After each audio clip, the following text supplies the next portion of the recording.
అందరికీ praise lord. దేవుని నామానికి మహిమ కలుగును గాక. మీరందరూ బాగున్నారు కదా. మీరు పెడుతున్న ప్రతి ప్రార్థన రిక్వెస్ట్కి అనేది మేము ప్రార్థన చేస్తూ ఉన్నాం.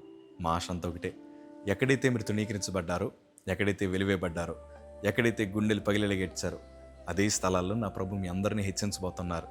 విశ్వాసంతో ప్రార్థన చేయండి. ఘనమైన విజయాలు ఖచ్చితంగా నా ప్రభు మీ అందరికీ దయచేస్తారు. God bless you all. ఈరోజు మీ అందరికీ ఒక శుభవార్త పంచుకోవాలని ఆశపడుతున్నాను. ఎందుకంటే ఇప్పటిదాకా మనం ఎన్నో దుర్వార్తలు విన్నాం. ఎందుకంటే మనం ఎవరినైతే ఎక్కువ ప్రేమించామో వారే మన దుఃఖానికి కారణమయ్యారు. ఎవరినైతే భుజాల మీద పెట్టుకున్నామో వారే మనకు బరువుగా మార్చబడ్డారు. ప్రేమించేవారు దొరక్క, ప్రోత్సహించేవారు దొరక్క, నమ్మకమైన వారు దొరక్క ఈరోజు మన హృదయం చాలా కలవరం చేత నింపబడింది. అవసరం ఉన్నప్పుడు మనుషులు మనతో చాలా ప్రేమగా మాట్లాడారు. అవసరం తీరిపోయిన తర్వాత మనల్ని కనీసం ఎన్నడూ మన పేరు కూడా ప్రస్తావించడానికి ఇష్టపడలేదు కదా. అయినా కంగారు పడకండి. నా రెండు చేతులు జోడించి మీకు మాట చెప్తాను. మనుషులు వెనకాల పరిగెట్టి మీరు ఎన్నడూ బలహీనపడకండి. మనుషుల ప్రేమ కోసం ఎదురు చూసి మీరెన్నడూ నిరుత్సాహపడకండి. ఎందుకంటే మనలను ప్రేమించడానికి మన ప్రభువైన యేసుక్రీస్తుల వారు ఉన్నారు. ఆయన ప్రేమ చాలా అద్భుతమైనది.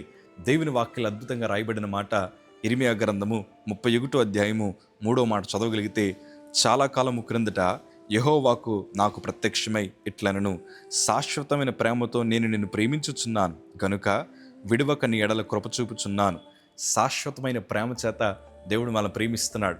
శాశ్వతమైన ప్రేమ మనల్ని ఎప్పుడు విడిచిపెట్టదు. ఈరోజు మనుషులు మనల్ని ప్రేమిస్తున్నామని చెప్తారు, మన కష్టాల్లో ఉంటామని చెప్తారు.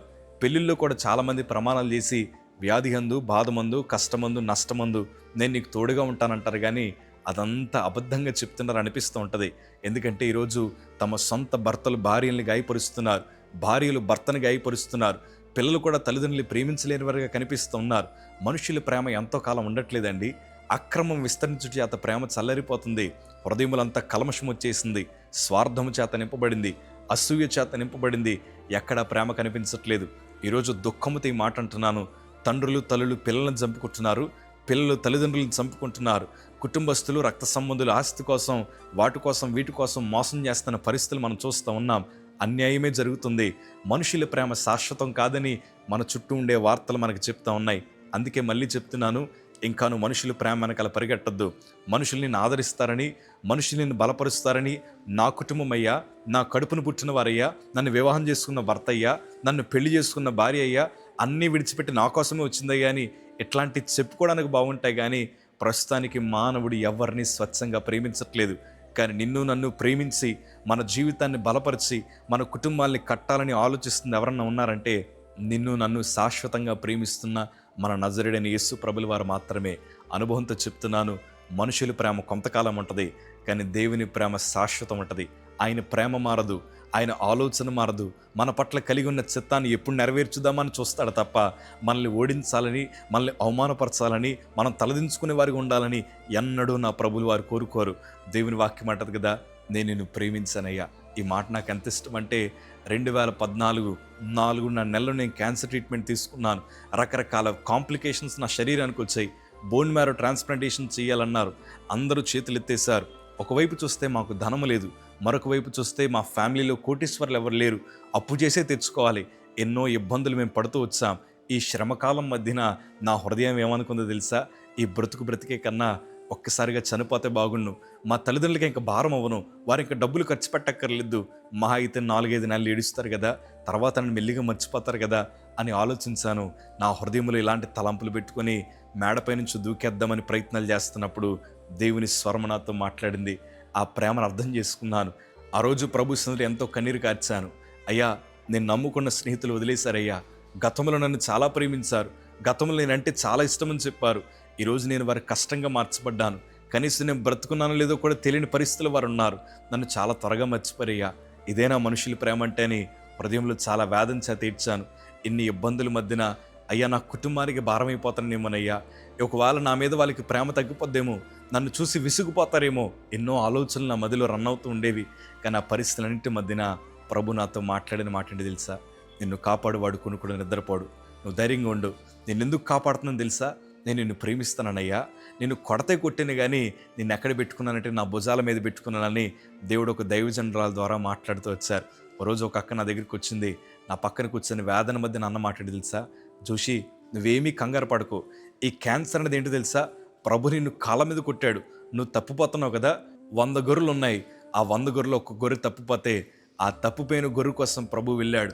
వెళ్ళడమే కాదు, తప్పిపోయినందుకు కాళ్ళ మీద కొట్టుంటాడు కదా, కొట్టిన తర్వాత ఆ నడవలేని గొర్రెని దేవుడు భుజాల మీద వేసుకుని నడిచాడు. ఇప్పుడు ఆ గొర్రెకి ఏ ప్రమాదం వచ్చినా, ఏ సింహం వచ్చినా మొదటిగా గొర్రెల కాపరిని ఎదుర్కోవాలి. ఈరోజు నువ్వు ఎంత ధన్యుడు అంటే, ప్రభు నిన్ను కొడతే కొట్టాడు కానీ నిన్ను భుజాల మీద వేసుకున్నాడు. ప్రభు నిన్ను ప్రేమిస్తాడని దేవుని మాటలు చెప్పగా నన్ను నేను ధైర్యపరుచుకున్నాను. 4.5 నెలల తర్వాత క్రొత్త నిబంధన పూర్తి చేస్తానని ఈ లోపలనే దేవుని వాక్యాన్ని చదివాను.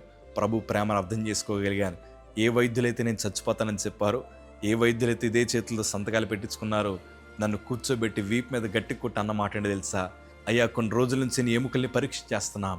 అందులో మాకు తెలిసిన విషయం ఏంటంటే, నీ ఎముకల నుంచి పుడుతున్న ప్రతి రక్త కణములు ఒక్క క్యాన్సర్ కణం కూడా కనిపించట్లేదన్నారు. ఆ మాట చెప్పగానే హృదయానికి ఎంత సంతోషం అంటే, ఆనంద బాష్పాలు వస్తూ ఉన్నాయి. ఏడుస్తున్నాను, బయటికి నవ్వుతున్నా కానీ కళ్ళలోంచి నీళ్లు కారిపోతున్నాయి. ఆకాశం వైపు తిరిగి ప్రభుని అడిగిన ఒకే ఒక్క ప్రశ్న, నాలో ఏముందని బ్రతికించావయ్యా? నేనేం చేశానని బ్రతికించావు? నీకు ద్రోహం చేశానయ్యా, నీ సన్నిధిలో పాపం చేశానయ్యా, నీకు దూరంగా పారిపోయినయ్యా, అయినా కానీ నన్ను ఎందుకు బ్రతికించావంటే ప్రభు నాతో చెప్పిన మాట, అయ్యా, నువ్వు ప్రేమించక ముందే మొదట నేనే నిన్ను ప్రేమించాను. ఆ ప్రేమను బట్టి నేను ప్రభు నమ్ముకోవడానికి దేవుడు కృప చూపించాడు. ఈరోజు నేను అంటాను, మనుషులు ప్రేమించలేదని, ఎవరు ఆదరించలేదని, ఎవరో మనతో మాట్లాడలేదని మీరు కలవరపడే కంటే, నిన్ను నన్ను శాశ్వతం ప్రేమించే దేవుని వైపు చూడగలిగితే ఈరోజే నీ కుటుంబ పరిస్థితిని మారుస్తారు. కాకపోతే బాధ అంతా ఏంటో చెప్పనా? అందరినీ ప్రేమించాక చివరన దేవుడిని ప్రేమిస్తూ ఉంటాం. అందరికి అవకాశం ఇచ్చాక చివరన దేవుడికి అవకాశం ఇస్తాం. అలాంటి తప్పిదాలు చేయకండి. ప్రభువుని ప్రేమించండి. మా తల్లిలో మేము అదే చూడగలిగాం. ప్రభువుని ప్రేమించడానికే మరణంలో ఉన్న మమ్మల్ని విడిపించి దేవుని సేవకులుగా ప్రభు నిలబెట్టాడు. ప్రభువుకు మొదటి ప్రాధాన్యత ఇవ్వండి. ఎందుకంటే శాశ్వత ప్రేమ చేత మిమ్మల్ని ప్రేమిస్తున్నాడు. ఆయన మాత్రమే మన బ్రతుకులు మార్చగలడు.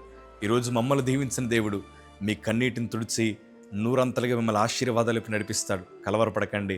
ఈరోజు మీకు చెప్పబోయే శుభవార్తదే. ఎవరు విడిచిపెట్టినా, ఎవరు తృణీకరించినా, నిరంతరము నీ దగ్గర ఏదున్నా లేకపోయినా నిన్ను ప్రేమించగలిగిన వాడు, నిన్ను సృజించిన నజరేయుడైన యేసు ప్రభుల వారు మాత్రమే. ధైర్యంగా ఉండండి. యవనస్తులు ఎవ్వరూ ప్రేమించలేదని బాధపడకండి. కుటుంబాలు గౌరవించలేదని బాధపడకండి. పిల్లలు ప్రేమించలేదని బాధపడకండి. దేవుడు మిమ్మల్ని ప్రేమిస్తున్నాడు. ఆ ప్రేమే మిమ్మల్ని బ్రతికిస్తుంది. ధైర్యంగా ఉండండి. God bless you.